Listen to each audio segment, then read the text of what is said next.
ಅಂದ್ರೆ ಈ ವಿಷಯನೆಲ್ಲ ಹೇಳಿರೋದು ಶ್ರೀವಲಿನ? ಇಷ್ಟಕ್ಕೆಲ್ಲ ಕಾರಣ ಇವಳೇನ? ಅವತ್ತು ಇವಳ ಹತ್ರ ನಿಜ ಹೇಳಿ ಹೋದ್ಮೇಲೆ ಅಷ್ಟೆಲ್ಲ ಆಗಿತ್ತು. ಸುಬ್ಬು, ಏನ್ ಹಾಗೆ ನೋಡ್ತಿದ್ಯಾ?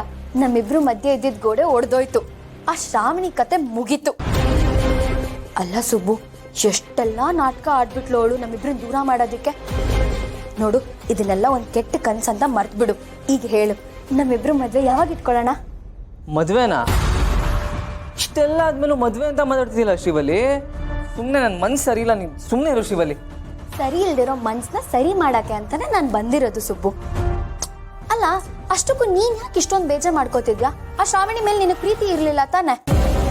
ಅವಳ ಮಾತಿಗೆ ಕಟ್ಟು ಬಿದ್ದು ನೀನ್ ಈ ರೀತಿ ಬಾಯಿ ಮುಚ್ಕೊಂಡಿದ್ದೆ. ಈಗ ಅವಳೇ ಈ ಮನೇಲಿ ಇಲ್ವಲ್ಲ. ನೋಡು, ನಮ್ಮಿಬ್ರನ್ನು ದೂರ ಮಾಡೋದಕ್ಕೆ ಯಾರ ಕೈಲಿಂದನೂ ಸಾಧ್ಯ ಇಲ್ಲ. ಈಗ ನೀನ್ ನನ್ನನ್ನೇ ಪ್ರೀತಿಸ್ಬೋದು. ಇಲ್ಲ ಇಲ್ಲ ಇಲ್ಲ, ಪ್ರೀತಿಸ್ಬೋದು ಅಲ್ಲ, ಪ್ರೀತಿಸ್ಲೇಬೇಕು. ಯಾಕೆ ಅಂದ್ರೆ ನಮ್ಮಿಬ್ರಿಗೂ ಮದ್ವೆ ಫಿಕ್ಸ್ ಆಗಿತ್ತು. ನಾವಿಬ್ರು ಗಂಡ ಹೆಂಡತಿಯಾಗಿ ಬದುಕ್ಬೇಕಾಗಿತ್ತು. ಆ ಶ್ರಾವಣಿ ಬಂದು ಎಲ್ಲಾನು ಹಾಳು ಮಾಡ್ಬಿಟ್ಲು. ಈಗ ಅದನ್ನ ನಾವು ಸರಿ ಮಾಡ್ಬೇಕು. ನನ್ ಪ್ರೀತಿ ಫಲ ಕೊಡ್ಬೇಕು ಸುಬ್ಬು. ನೋಡು, ನೀನ್ ಯಾವಾಗ ಓಕೆ ಅಂತೀಯೋ ಅವಾಗೆ ಮದ್ವೆ ಇಟ್ಕೊಳ್ಳೋಣ. ಪ್ರೀತಿ ಗೀತಿ ಅಂತೆಲ್ಲ ಏನೋ ಮಾತಾಡ್ಬೇಡ ಶ್ರೀವಲಿ. ನನ್ನ ಜೀವನದಲ್ಲಿ ಅದಕ್ಕೆಲ್ಲ ಅವಕಾಶನೇ ಇಲ್ಲ. ಅವಕಾಶ ಇಲ್ವಾ? ದೊಡ್ಡ ಕಣೋ ನೀನು. ಅಲ್ಲ, ನನ್ ಪ್ರೀತಿ ನಿನಗೆ ಅರ್ಥನೇ ಆಗ್ತಿಲ್ವಾ? ಅಲ್ಲ ಸುಬ್ಬು, ಪ್ರೀತಿ ಅಂದ್ರೆ ಏನು ಅಂತ ನಿನಗೆ ಗೊತ್ತಿಲ್ಲ ಅನ್ಸುತ್ತೆ. ನಾನ್ ಹೇಳ್ತೀನಿ ಕೇಳು.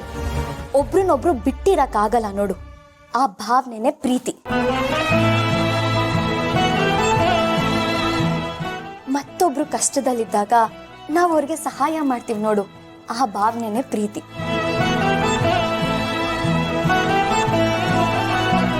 ಮತ್ತೊಬ್ರು ದುಃಖದಲ್ಲಿದ್ದಾಗ ನಾವ್ ಕಣ್ಣೀರಿರ್ತೀವಿ ಗೊತ್ತಾ, ಆ ಭಾವನೆನೇ ಪ್ರೀತಿ. ಮತ್ತೊಬ್ರು ಖುಷಿಯಾಗಿದ್ದಾಗ ನಮಗೆ ಗೊತ್ತಿಲ್ಲದೆ ನಮ್ಮ ಮುಖದಲ್ಲಿ ನಗು ಬರುತ್ತೆ ನೋಡು, ಆ ಭಾವನೆನೇ ಪ್ರೀತಿ ಸುಬ್ಬು. ಅವ್ರೇನಾದ್ರೂ ದೂರ ಆದಾಗ ಅವ್ರ ಮುಖನ ಒಂದು ಸತಿ ಆದ್ರೂ ನೋಡ್ಬೇಕು, ಅಟ್ಲೀಸ್ಟ್ ಅವ್ರ ಧ್ವನಿನಾದ್ರೂ ಕೇಳ್ಬೇಕು ಅಂತ ಮನ್ಸು ಒದ್ದಾಡ್ತಿರುತ್ತೆ ನೋಡು, ಆ ಒದ್ದಾಟನೇ ಪ್ರೀತಿ. ಒಂದ್ಸಲ ಮೇಡಮ್, ನಾ ಮಾತಾಡ್ಸ್ಕೊಂಡು ಹೋಗ್ಬಿಡ್ತೀನಿ ಮೇಡಮ್, ಪ್ಲೀಸ್. ಎಷ್ಟೋ ವರ್ಷದಿಂದ ಸ್ನೇಹ ಇದ್ದು ಒಬ್ರನ್ನೊಬ್ರು ಬಿಟ್ಟಿರಕ್ಕಾಗದೆ ಇರ್ತಾರಲ್ಲ, ಆ ಸ್ನೇಹನೇ ಪ್ರೀತಿಗೆ ಅಡಿಪಾಯ ಸುಬ್ಬು.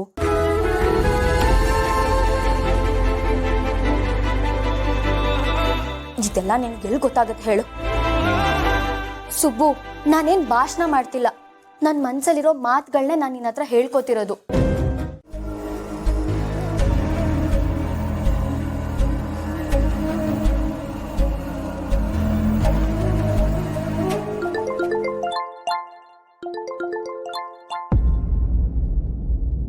ಹಲೋ, ಇದೇನ್ ಪದ್ದು ಮತ್ತೆ ಫೋನ್ ಮಾಡಿದ್ಯಾ? ನಾಳೆ ನಾನು ನನ್ನ ಮಗಳ ಮದ್ವೆಗೆ ಬರ್ತೀನೋ ಇಲ್ವೋ ಅನ್ನೋ ಭಯನಾ?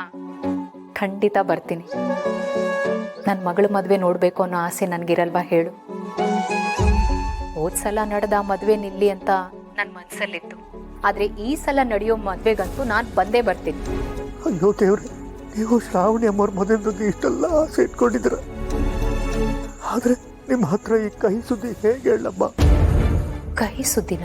ಏನ್ ಪದ್ದು ಅದು? ಅಮ್ಮೋರೆ, ಶ್ರಾವಣಿ ಅಮ್ಮವ್ರು ಸುಬ್ಬುನ ಮದುವೆ ಆಗೇ ಇರಲಿಲ್ಲ.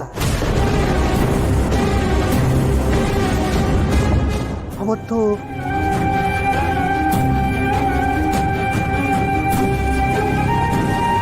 ನಾನು ಶ್ರಾವಣಿ ಮೇಡಮು ಮದುವೆನೇ ಆಗಿಲ್ಲ.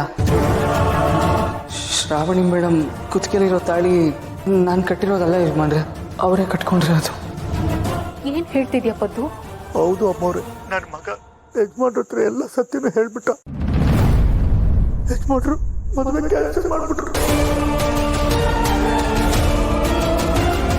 ಈ ವಿಷಯನ ನಿಮ್ಗೆ ಹೇಗೆ ಹೇಳ್ಬೇಕು ಅಂತ ಗೊತ್ತಾಗ್ಲಿಲ್ಲ, ಅದಕ್ಕೆ ಕಾಲ್ ಮಾಡೋಕ್ಕಾಗಲಿಲ್ಲ. ಈಗ ಧೈರ್ಯ ಮಾಡಿ ಕಾಲ್ ಮಾಡಿದೆ. ನಾಳೆನೇ ಮದುವೆ ಅಂತ ಆಸೆ ಇಟ್ಕೊಂಡಿರ್ತೀರ, ಆದರೆ ತಾಯಿ ಹೃದಯಕ್ಕೆ ಇನ್ನೂ ನೋವಾಗೋದು ಬೇಡ ಅಂತ ಈಗಲೇ ವಿಷಯನ ಹೇಳ್ಬಿಟ್ಟೆ. ಪದ್ದು, ಈಗ ನನ್ನ ಮಗಳೇ ಹೇಗಿದ್ದಾಳೆ? ಅದನ್ನ ಯಾಕೆ ಕೇಳ್ತೀರಿ ಅಮ್ಮವ್ರೆ? ಮನೆಯಿಂದ ಹೋಗ್ಬೇಕಾದ್ರೆ ಅವ್ರ ಮುಖ ನೋಡೋಕ್ಕಾಗಲಿಲ್ಲ. ಶ್ರಾವಣಿ ಅಮ್ಮವ್ರು ಇಲ್ಲಿಲ್ಲ ಅಂದ್ರು ಅವ್ರ ಹೃದಯನ, ಅವ್ರ ಮನಸ್ಸನ್ನ ಇಲ್ಲೇ ಬಿಟ್ಟು ಹೋಗಿದ್ದಾರಮ್ಮ. ತುಂಬಾ ನೊಂದ್ಕೊಂಡು ಹತ್ಕೊಂಡು ಹೋದ್ರು. ಯಜಮಾನ್ರ ಮಾತಿಗೆ ಕಟ್ ಬಿದ್ದು ನಾನು ಅವ್ರನ್ನ ಕಳಿಸ್ಕೊಡ್ಬೇಕಾಯ್ತು. ಸರಿ ಪದ್ದು, ಏನೇ ಆದರೂ ಅದೆಲ್ಲ ನಮ್ಮ ಒಳ್ಳೇದಕ್ಕೆ ಅಂತಾನೆ ಅಂದ್ಕೊಳ್ಳೋಣ. ಪ್ರೀತಿನೇ ಇಲ್ಲ ಅಂದಮೇಲೆ ಮದುವೆ ತಾನೇ ಹೇಗಾಗೋದಕ್ಕೆ ಸಾಧ್ಯ? ನಿನ್ನ ಮಗ ತುಂಬಾ ಪ್ರಾಮಾಣಿಕ. ಅವನ ಪ್ರಾಮಾಣಿಕತೆನೆ ನನ್ನ ಮಗಳನ್ನ ಇದುವರೆಗೂ ಕಾಪಾಡಿದೆ. ಇಷ್ಟು ಸಾಕಲ್ವಾ ಪದ್ದು ಅವನನ್ನ ನಾನು ಅಳಿಯ ಅಂತ ಒಪ್ಕೊಳ್ಳೋದಕ್ಕೆ? ಅಮ್ಮವ್ರೆ, ಈ ಮಾತನ್ನ ಕೇಳಿ ನನ್ನ ಮಗನ ತಲೆ ಮೇಲೆ ದೊಡ್ಡ ಕಿರೀಟ ಇಟ್ಟಂಗಾಯ್ತು. ಆದ್ರೆ ಏನ್ ಮಾಡೋದು, ಈ ಮದ್ವೆ ನಡಿಬಾರ್ದು ಅಂತ ಯಜಮಾನ್ರು ನಿರ್ಧಾರ ಮಾಡಿದ್ದಾರೆ. ಪದ್ದು, ಇದೆಲ್ಲ ಆ ದೇವ್ರ ಆಡಿಸ್ತಾ ಇರೋ ಆಟ. ಏನ್ ಸುಬ್ಬು, ಇಷ್ಟೆಲ್ಲ ಆಗಿದ್ರು ಏನೂ ಆಗಿಲ್ಲ ಅನ್ನೋ ಥರ ಮಾತಾಡ್ತಿದ್ದೀರಲ್ಲ? ಏನಾಗಿದೆ? ಶ್ರಾವಣಿ ಮೇಡಮ್ ಮನೆಗೆ ಬಂದಿದ್ರು, ಈಗ ವಾಪಸ್ ಹೋದ್ರು ಅಷ್ಟೇ. ಸುಬ್ಬು ಅವರೇ, ಶ್ರಾವಣಿ ಮನೆ ಬಿಟ್ಟು ಹೋಗಿದ್ದಕ್ಕೆ ನಿಮಗೆ ನೋವಾಗ್ತಿಲ್ವಾ? ಮನಸ್ಸಿಗೇನು ಅನಿಸ್ತಿಲ್ವಾ? ಇಲ್ಲ, ಹಾಗೇನಿಲ್ಲ, ನಾನು ಆರಾಮಾಗಿದ್ದೀನಿ. ಬರ ಹೇಗಿದೆಮ್ಮ? ನಾನ್ ಆರಾಮಣ್ಣ. ರೀ, ಅಣ್ಣನ್ ಬಗ್ಗೆ ನೀವೇನ್ ಅನ್ಕೊಂಡಿದ್ದೀರಾ? ಅವನು ತುಂಬಾ ಸ್ಟ್ರಾಂಗು, ಏನೇ ಆದ್ರೂ ತಲೆ ಕೆಡಿಸ್ಕೊಳಲ್ಲ. ಹುಡುಗರು ಅಂದ್ರೆ ಹೀಗೆ ಇರ್ಬೇಕಲ್ವಾ? ಮನ್ಸಲ್ಲಿ ಪ್ರೀತಿ, ಎಮೋಷನ್ ಇದನ್ನೆಲ್ಲ ಇಟ್ಕೊಂಡ್ರೆ ಜೀವನ ಹಾಳಾಗತ್ತಷ್ಟೇ. ಏನೇ ಆದ್ರೂ ಮನ್ಸಿಗೆ ಹಚ್ಕೊಬಾರ್ದು, ಈಸಿಯಾಗಿ ಬಿಟ್ಬಿಡ್ಬೇಕು. ಅಣ್ಣ, ನನಗ್ ನಿನ್ನ ನೋಡಿ ಖುಷಿ ಆಯ್ತು. ನೀನೆಲ್ಲೋ ಬೇಜಾರಾಗಿರ್ತೀಯ ಅಂತ ನಾನು ಅನ್ಕೊಂಡಿದ್ದೆ. ಶ್ರಾವಣಿ ಬಂದ್ರೆಷ್ಟು ಬಿಟ್ರೆಷ್ಟು, ಯಾರಿಗೇನಾದ್ರೂ ನಿನಗೇನಣ್ಣ? ನೀನ್ ಖುಷಿಯಾಗಿರು. ಬೇರೆಯವ್ರ ಕಣ್ಣೀರಿಗೆಲ್ಲ ನೀನ್ ಯಾಕೆ ತಲೆ ಕೆಡ್ಸ್ಕೊಬೇಕು? ನಿನ್ಗೆ ಬೇಕಾದಷ್ಟು ಕೆಲ್ಸ ಇದೆ.